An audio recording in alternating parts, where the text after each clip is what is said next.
सभी भक्तों को मेरा जय श्री राम। मैं गुजरात के सूरत का रहने वाला हूँ। मेरी सीए फाइनल की परीक्षा 2019 में थी, जिसके कारण मैं पढ़ाई करता था तो मुझे लगता था कि मुझे इतना भी नहीं पढ़ना चाहिए, मुझे ब्रेन ट्यूमर हो जाएगा।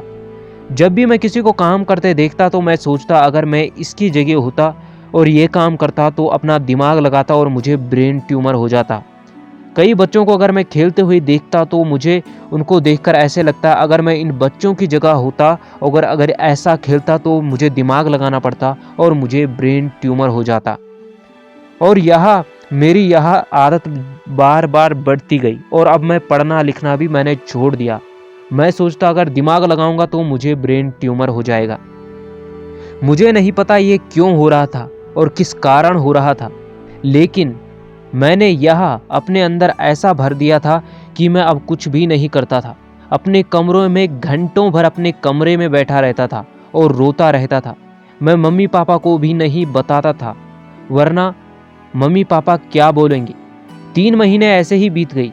जनवरी 2020 में मैंने अपने मम्मी पापा को बता दिया। मुझे लगा कहीं मैं पागल ना हो जाऊं, और जब मैंने अपने मम्मी पापा को बताया तो मेरे पापा मुझे डॉक्टर के पास ले गए, वहाँ से दवाइयाँ ली।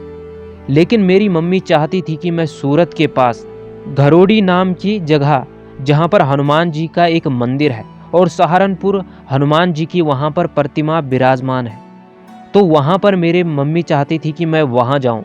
मैं पापा जी के साथ वहीं गया और जब मैं मंदिर के अंदर मैंने कदम रखा, मैं पहले भगवान को नहीं मानता था और मैं इन चीज़ों में विश्वास नहीं करता था।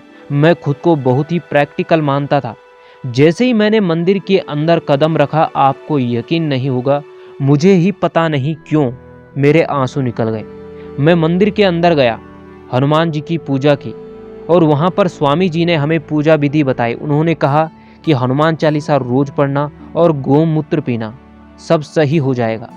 लेकिन मुझे यह बातें सब ऐसी ही लग रही थी। लेकिन पापा मम्मी के कहने पर मैंने ये सब किया और उसके बाद धीरे धीरे मेरी तबीयत में सुधार होने लगा और मैं बिल्कुल ठीक हो गया और मैंने हनुमान चालीसा का पाठ ज़्यादा करना शुरू कर दिया। मुझे यकीन हो गया कि मेरे हनुमान जी ही मुझे इस मुसीबत से बाहर लाए हैं और मैं हनुमान जी पर बहुत भरोसा करता हूँ।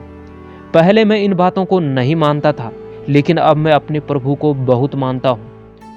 मैं अंत में इतना ही कहना चाहूँगा कि अगर सच्चे मन से हनुमान जी का नाम लिया जाए, राम नाम जपा जाए, तो हमेशा प्रभु आपकी मदद करते हैं। जय श्री राम।